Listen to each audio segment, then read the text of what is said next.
Bonjour à tous. Alors, petite vidéo de correction d'exercice. Ici, il s'agit dans cet exercice de faire un petit rappel, voire même éventuellement de compléter un petit peu, mais surtout faire un rappel sur les calculs de dérivés en série technologique. Donc là, on est en terminale technologique. Il y a des éléments qui ont déjà été vus en classe de première. Alors évidemment, je vais rappeler le nécessaire dans cette vidéo-là. Donc cet exercice-là, qui est l'exercice numéro 10, il fait suite à une petite note de cours notamment, où on a revu au préalable, donc justement le tableau, alors deux tableaux précisément de dérivés. Donc il faut savoir dériver x, on sait que la dérivée de x c'est 1, la dérivée d'une constante c'est 0. De manière générale, la dérivée de ax plus b, bah, ça donne a. Il faut connaître la dérivée de x carré, la dérivée de x carré c'est 2x. La dérivée de x au cube, qui donne 3x carré. De manière générale, la dérivée de x puissance n, c'est n fois x n moins 1, pour n différent de 0. La dérivée de 1 sur x, elle est à connaître aussi en programme des séries technologiques, notamment en terminale technologique. Il faut savoir que la dérivée de 1 sur x, c'est moins 1 sur x carré. La dérivée de sinus, c'est cosinus. La dérivée de cosinus, c'est moins sinus. La dérivée de l'exponentielle x, c'est elle-même. Et plus tard, alors ça dépendra du moment où vous verrez cette vidéo-là, mais il faut aussi savoir la dérivée de ln de x. La dérivée de ln de x, c'est 1 sur x. Cela dit, dans cette vidéo-là, je ne vous montrerai pas, il n'y aura pas d'exemple où on sera amené à dériver des exponentielles ou du logarithme népérien. Ça sera fait dans une autre vidéo ultérieurement. Alors, on est parti pour la correction de l'exercice numéro 10. Alors, oui, une dernière chose encore, mais là encore, je rappellerai en situation les formules à connaître. La dérivée de la somme, alors on va pas rappeler un exercice, mais par contre, ce qu'il faut connaître, c'est la dérivée du produit de deux fonctions, u fois v. La dérivée de u fois v, c'est u'v plus uv'. La dérivée de u sur v, u'v moins uv' sur v carré. Ce qui peut être aussi utile à savoir, c'est la dérivée de 1 sur v. La dérivée de 1 sur v, c'est moins v' sur v carré. Et puis d'autres encore que je rappellerai en exercice. Allez, on est parti. Donc, vous avez l'exercice sous les yeux. Je propose ici 24 exemples, donc ça va nous faire une vidéo un peu longue, mais c'est pas grave. À la rigueur, vous pouvez l'avoir en plusieurs parties, c'est pas un problème. Donc, certains exemples seront un peu plus courts que d'autres demanderont un peu plus de, on va dire, plus de temps pour les expliquer, les détails. Donc je mets la feuille de côté. De votre côté, si vous n'avez pas la feuille sous les yeux, ben, profitez-en soit pour mettre la vidéo en pause, soit pour sortir votre feuille aussi pour travailler. Et n'hésitez pas là encore à chercher les exercices avant d'entreprendre la correction. C'est parti. Alors, on y va avec l'exercice numéro 10. Donc je vais écrire ici exercice 10. Pour les exemples les plus simples, je vais évidemment aller un peu plus vite. Comme par exemple pour le premier, où on demande de dériver la fonction f, définie par f de x égale 6x moins 5. Alors ici pour cet exemple-là, qu'est-ce qu'il faut savoir? Eh bien, il faut par exemple, on peut soit d'un coup condenser et dire que la dérivée de ax plus b,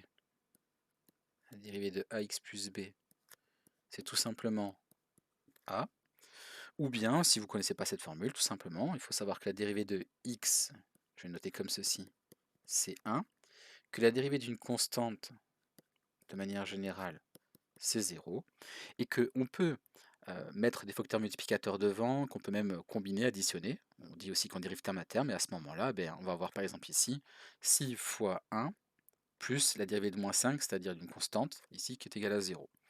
Ou encore, ici, dans cet exemple, on reconnaît ben, une écriture de la forme a fois x plus b, où a est égal à 6. Dans tous les cas, la réponse, me semble-t-il, est assez simple, puisqu'il s'agit ici, tout simplement, pour f' de x, la dérivée, c'est 6. Voilà. Allez, on continue, avec des exemples assez faciles encore. Donc le numéro 2.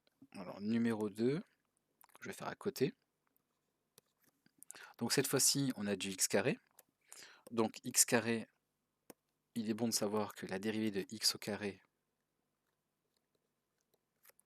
eh bien, c'est 2x. On peut même écrire la dérivée de x au cube.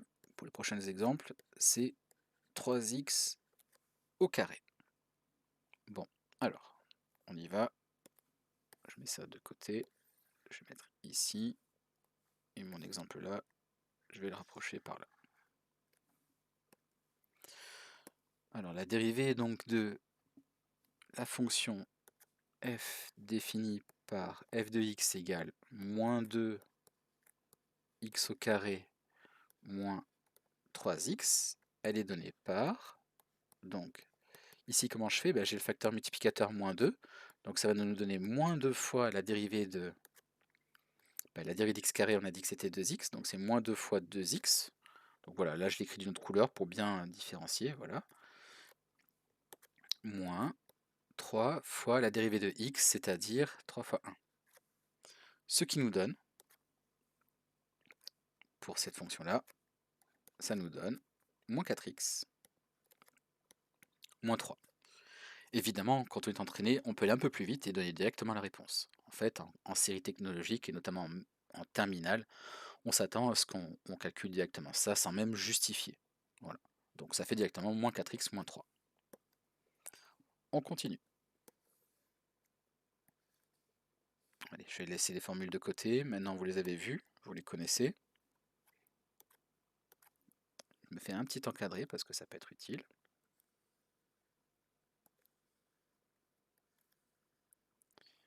Et on continue avec l'exemple numéro 3. Tiens, j'étais un petit peu décalé. J'en profite pour le remettre à la bonne hauteur. Alors, exemple numéro 3.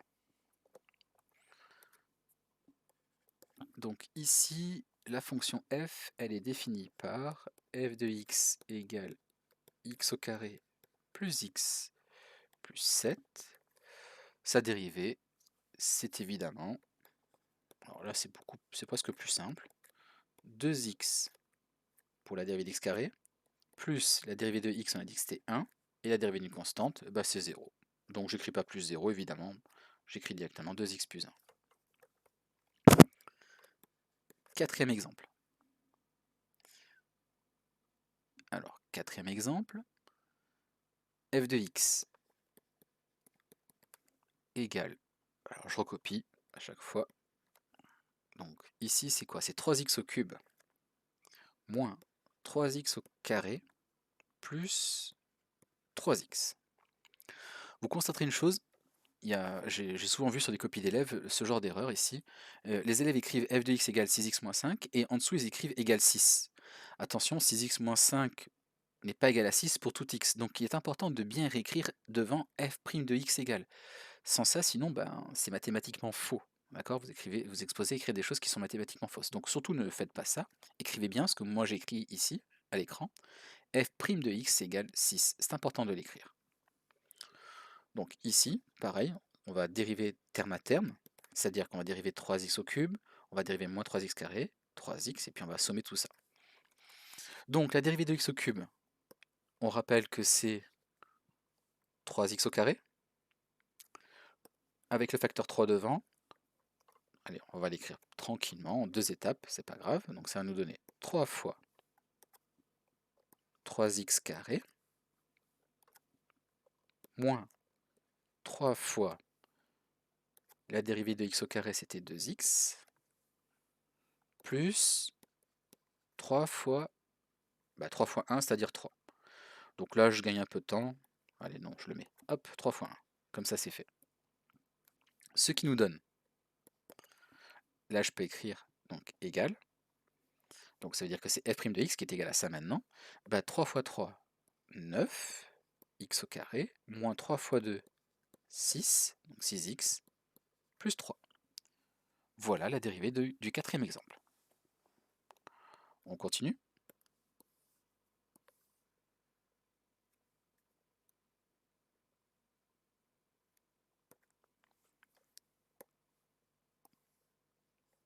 Donc je vais un peu vite évidemment, mais vous pouvez mettre la vidéo en pause ou revenir en arrière à tout moment.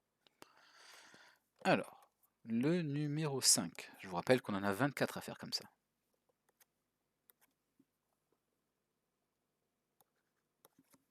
Alors, le numéro 5, encore une fonction polynôme du troisième degré, c'est assez facile à dériver finalement tout ça. On va dériver encore une fois terme à terme, et puis on va prendre en compte les facteurs multiplicateurs devant chacun des termes de ma somme. Je commence donc par recopier f de x, ça fait moins x au cube, moins x carré, plus 5x, plus 10. Donc cette fois-ci, je ne vais pas détailler comme ça. Maintenant qu'on commence à connaître les dérivés et être habitué, on pourra faire à la fois le calcul, on va dériver, puis ensuite faire les opérations nécessaires. Je vois aussi une erreur qui est assez classique chez les élèves, des fois, c'est que une fois qu'on a commencé à dériver, certains d'entre vous, certains élèves, redérivent systématiquement une deuxième fois en même temps. Attention, hein, il ne s'agit pas de calculer la dérivée de la dérivée, d'accord? C'est-à-dire qu'ici, je me suis arrêté à 2x plus 1, ne me dis pas que la dérivée de 1, c'est 0. C'est pas ce qu'on demande. Une fois qu'on a dérivé une première fois, on s'arrête. Donc attention à ne pas calculer ce qu'on appelle la dérivée seconde. Donc là, c'est pareil. Ici, je vais dériver x au cube, x carré, x est la constante 10, et donc, ensuite ben, faire les opérations nécessaires. Donc, on dérive terme à terme, comme on dit. Ça nous donne moins 3x au carré, moins 2x, plus 5, parce que la dérivée de 5x, c'est 5. Et la dérivée de 10, c'est 0. On a terminé pour le cinquième exemple. On passe au sixième. Le sixième, c'est du même ordre. C'est pas compliqué. Ça nous donne, alors pour f de x que je commence à copier d'abord,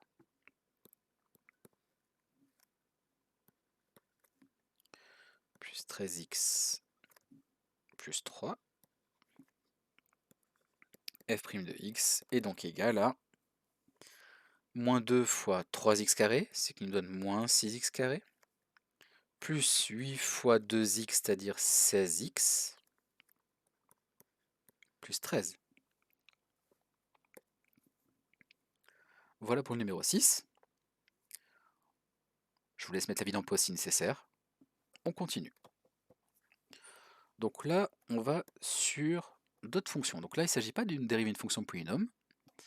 C'est un peu plus compliqué, mais à peine. Là, la fonction f, elle est définie par f de x égale 2 plus 1 sur x. Alors, qu'est-ce que c'est que la dérivée de 1 sur x? Eh bien, on va l'écrire tout de suite. La dérivée de 1 sur x, donc ici je vais carrément écrire f' de x égale, en fait on va faire pareil, en fait on va dériver terme à terme. Donc on va dériver 2, puis on va dériver 1 sur x.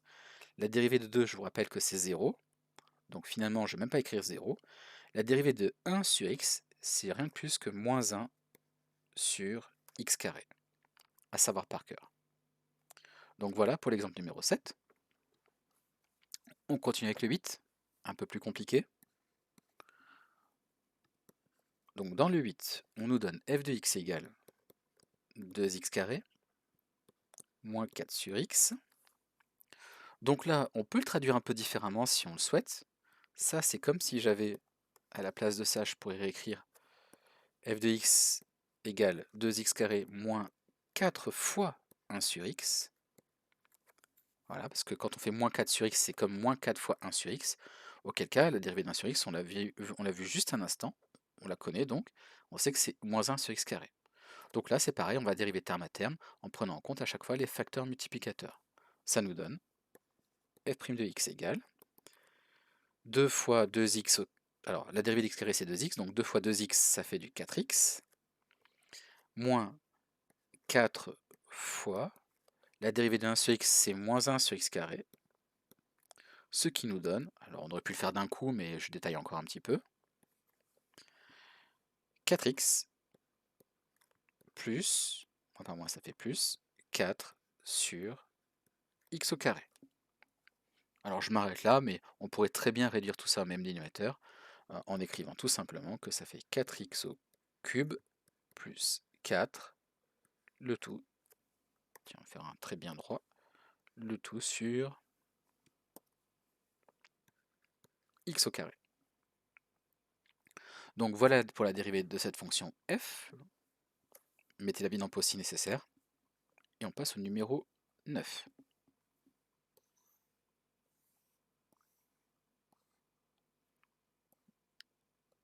Alors, pour l'exemple numéro 9, qu'est-ce qu'on nous donne comme fonction?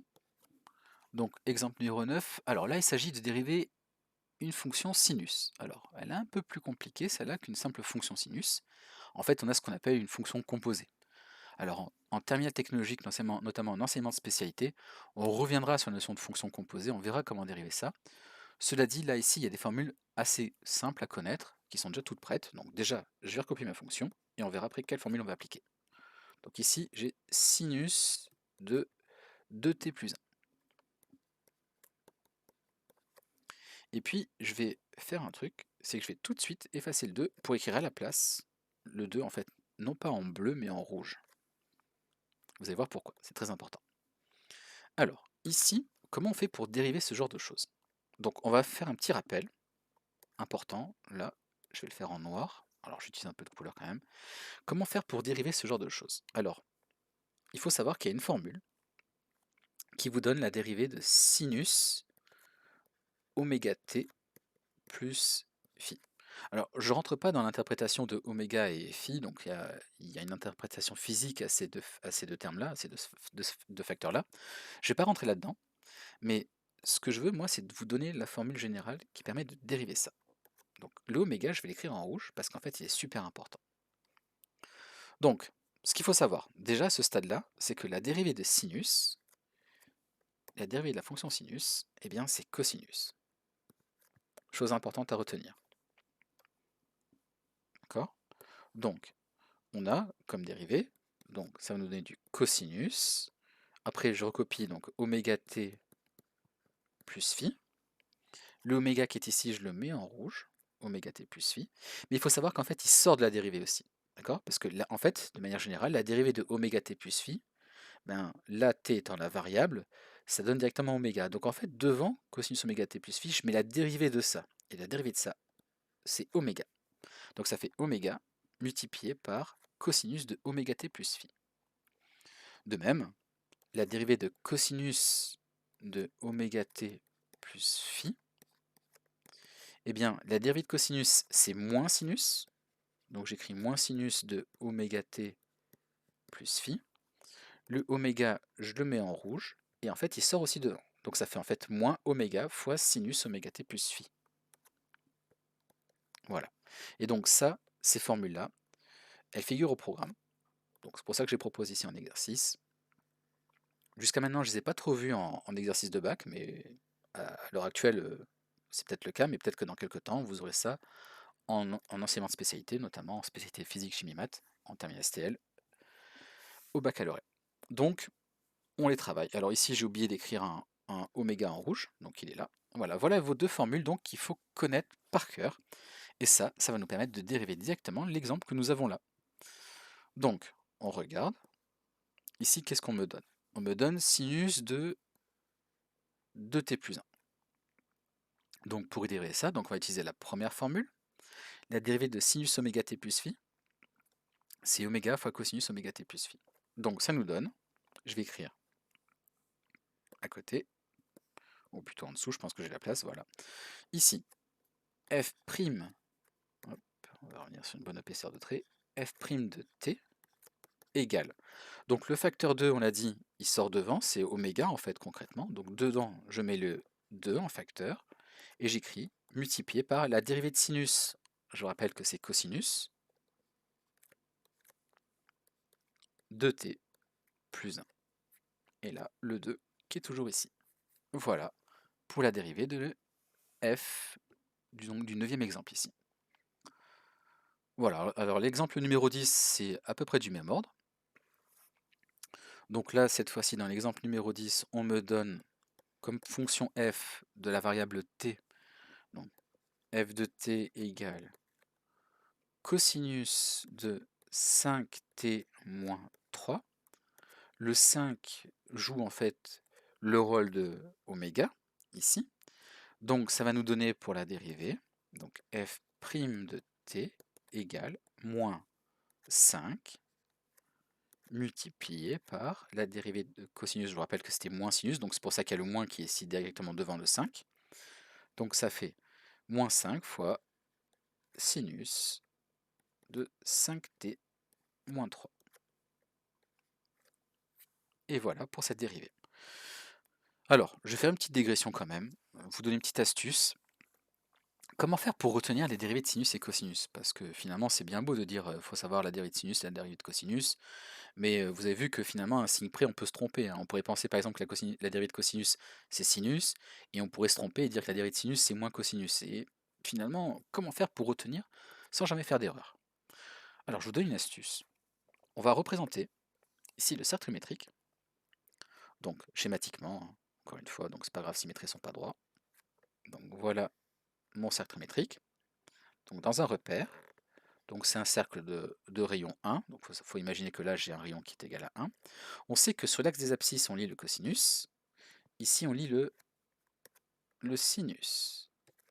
Là on est du côté positif dans ce cadran-là, enfin là de ce côté-là des axes des abscisses on est positif, là ici c'est positif du côté des axes des ordonnées, là on a moins sinus du coup, et là on a moins cosinus. Et bien quand on dérive, c'est assez facile à comprendre, en fait on va tourner dans le sens inverse des... Alors dans le sens des aiguilles montres. Donc, en fait c'est le sens inverse du sens trigonométrique. Donc on dit qu'on va tourner dans ce sens-là, pour dériver. Donc c'est assez facile de dire que la dérivée de sinus c'est cosinus, la dérivée de cosinus c'est moins sinus, la dérivée de moins sinus c'est moins cosinus, et la dérivée de moins cos c'est sinus. Donc voilà comment on peut faire pour retenir facilement les dérivées de sinus et cosinus. Voilà, donc on passe à l'exemple suivant.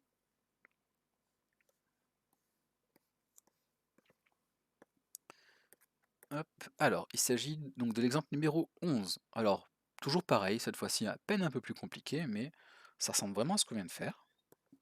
Donc dans l'exemple 11, déjà je recopie l'expression de ma fonction f. Donc f de t égale, donc là ici j'ai un facteur 3 que je vais mettre en vert, tiens. 3 fois donc cosinus de moins 2t plus 4. Donc le moins 2, comme d'habitude, je le mets en rouge. Et donc du coup, pour dériver ça, comment faire? Eh bien, là encore, c'est pas difficile. Le facteur 3 ici, c'est un facteur multiplicateur. Donc, il va rester devant ce facteur 3, ici. Donc, je vais avoir 3 fois. Alors, 3 fois quoi? Donc, je rappelle, la dérivée de cosinus, vous l'avez ici sous les yeux, la dérivée de cosinus, c'est moins sinus. Donc, je vais avoir un facteur moins qui va sortir. Donc, moins. Je mets une parenthèse, parce qu'on ne met pas de symbole de signe comme ça côte à côte. Ensuite, le facteur moins 2 ici, ce facteur moins 2, il sort aussi. Donc moins 2 que je mets entre parenthèses pour ne pas faire d'erreur non plus. Moins 2 fois, et bien maintenant, il reste quoi? Sinus de moins 2 t plus 4. Et là, je ferme cette parenthèse-là. Donc, vous avez vu, ici, le facteur 3, il est resté devant. Ensuite, le facteur oméga, qui est moins 2, je le sors devant. Mais n'oubliez pas que la dérivée de cosinus oméga t plus phi, c'est moins oméga fois sinus oméga t plus phi. Donc en fait, je vais avoir moins oméga là. Donc c'est-à-dire moins 2. C'est pour ça que là, j'ai moins 2. Donc on va pouvoir maintenant réduire tout ça en écrivant que ça fait... Alors moins par moins, ça fait évidemment plus. 3 fois 2, ça fait 6 fois sinus de moins 2t plus 4. Voilà pour la dérivée de notre exemple numéro 11. Bon, alors l'exemple 12, ben, encore une fois, c'est une question du même niveau de difficulté. Donc on va reproduire ce qu'on vient de faire à l'instant. Numéro 12. Alors on a combien de temps de vidéo là déjà? Bon, elle est un petit peu longue, mais comme j'avais prédit, effectivement, c'est une vidéo qui risque de durer à peu près 1 heure, mais c'est pas grave. On continue. Donc l'exemple 12, je recommence par recopier l'expression de ma fonction f. F de t égale. Alors, c'est quoi? C'est moins 2 fois sinus de 0,5 fois t plus 2. Alors, allez, on revient sur le code couleur, comme ça on n'est pas dépaysé. Donc ici j'avais mon facteur t. Ici, devant, j'avais un facteur moins 2 que j'écris en vert. Et mon facteur oméga que je vais remettre en rouge qui était égal à 0,5. Donc, comment faire ici? Comme tout à l'heure, j'écris f' de t. Mon facteur multiplicateur en vert, il reste devant. Donc moins 2 multiplié par. La dérivée de sinus, je rappelle que c'est cosinus. Et je rappelle que le coefficient 0,5 sort devant. Donc finalement, c'est assez facile. Ça va nous donner, eh bien, 0,5, je le sors devant. Hop, voilà, il est sorti. Fois, et j'écris cosinus parenthèse, et dans la parenthèse, ben, je recopie tout ce qu'il y avait. Donc 0,5 t plus 2. Et là, je n'ai plus qu'à faire les simplifications, si nécessaire. Donc ici, je ne vais pas effacer, évidemment. Moins 2 fois 0,5, ben, ça fait moins 1. Donc tout compte fait, ça nous fait ici moins 1, donc c'est-à-dire moins cosinus 0,5t. Hop, j'ai très mal écrit. Plus 2. Voilà pour le numéro 12. Bon, on en a fait la moitié. Bon, on continue, allez. C'est parti. Est-ce que j'ai de la place à côté? Je pourrais presque faire le suivant ici. Bon, allez, on le fait en dessous. Alors, numéro 13. Comme d'habitude, on commence par recopier l'expression, notre fonction f. Donc ici, f de x est égal 3x puissance 5 plus 4x puissance 4 moins 5x au carré plus x plus 2 sur x. Bon, alors comment faire? Donc ici, on va utiliser la règle principale, la dérivée de x puissance n. La dérivée de x puissance n, c'est nx n-1. Autrement dit, bah, si on applique ça à x puissance 5 et à x puissance 4, c'est assez facile à voir. La dérivée de x puissance 5, c'est donc 5x puissance 4. Et la dérivée de x puissance 4, c'est 4x au cube. Vous avez vu, on fait tomber l'exposant devant un facteur, et du coup ici on perd une unité au niveau de l'exposant. C'est pour ça qu'on est passé ici à 4. Donc ça, il ne faut pas les oublier. Source d'erreur classique, en général, nombreux sont ceux qui écrivent, alors parfois, x puissance 5, sa dérivée, c'est juste 5x. Non, c'est pas juste 5x, c'est 5 fois x à la puissance 4. Et là, c'est pareil, la dérivée de x puissance 4, c'est 4 fois x au cube.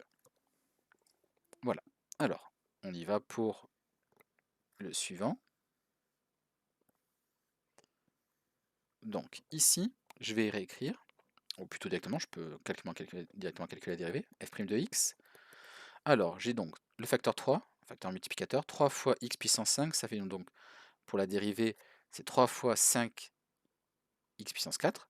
3 fois 5, 15, donc 15 x puissance 4, plus 4 fois, alors ici la dérivée d'x puissance 4, c'est 4x au cube, donc 4 fois 4, 16, 16x puissance 3, moins la dérivée d'x carré, c'est 2x, 5 fois 2x, ça fait donc moins 10x, plus la dérivée de x, c'est 1, la dérivée de 1 sur x, c'est moins 1 sur x carré, donc là, comme j'ai le double, eh ben, ça va donner, hop, moins 2 sur x au carré. Voilà pour la dérivée de l'exemple numéro 13. On poursuit avec le 14. Le 14, on redonne des cosinus et des sinus, donc maintenant on les connaît bien. On se rappelle que la dérivée de sinus c'est cosinus, et que la dérivée de cosinus c'est moins sinus. Alors, je recopie l'expression de ma fonction. Là, la variable c'est t, c'est pas x, mais ça change rien. 3 fois cosinus t plus 2 sinus t. Quand on dérive ça, ça nous donne. Donc la dérivée de cosinus, c'est moins sinus. Donc ça fait moins 3 sinus. Hop, je l'ai mal fait. Moins 3 sinus t. Plus 2 fois cosinus t. Celui-ci était presque plus simple que les autres. Exemple 15. Alors, l'exemple 15. Alors, là, on commence à utiliser d'autres formules de dérivation. Je vais commencer par recopier donc l'expression qui m'est donnée ici. Alors, il faut que je surveille. Est-ce que j'ai assez de place pour tout finir? La réponse, c'est oui. Donc, je pense qu'on peut le faire tenir ici. Hop, on va essayer d'organiser un tout petit peu la feuille.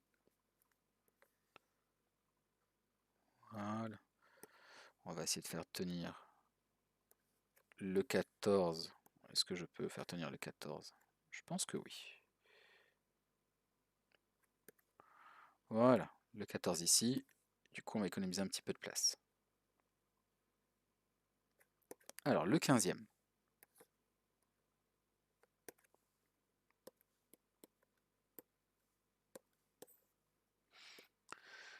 Alors, pour le 15e, donc recopions d'abord l'expression qui nous est donnée.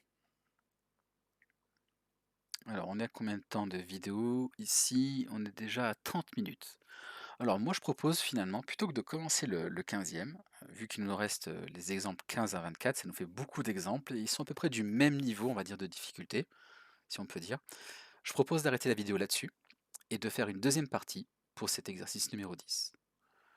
Voilà, donc je m'arrête là. Je vous fais un petit dézoom sur ce qui était fait précédemment pour que vous puissiez éventuellement re-regarder si vous le souhaitez. Voilà, et la vidéo s'arrête là pour le moment.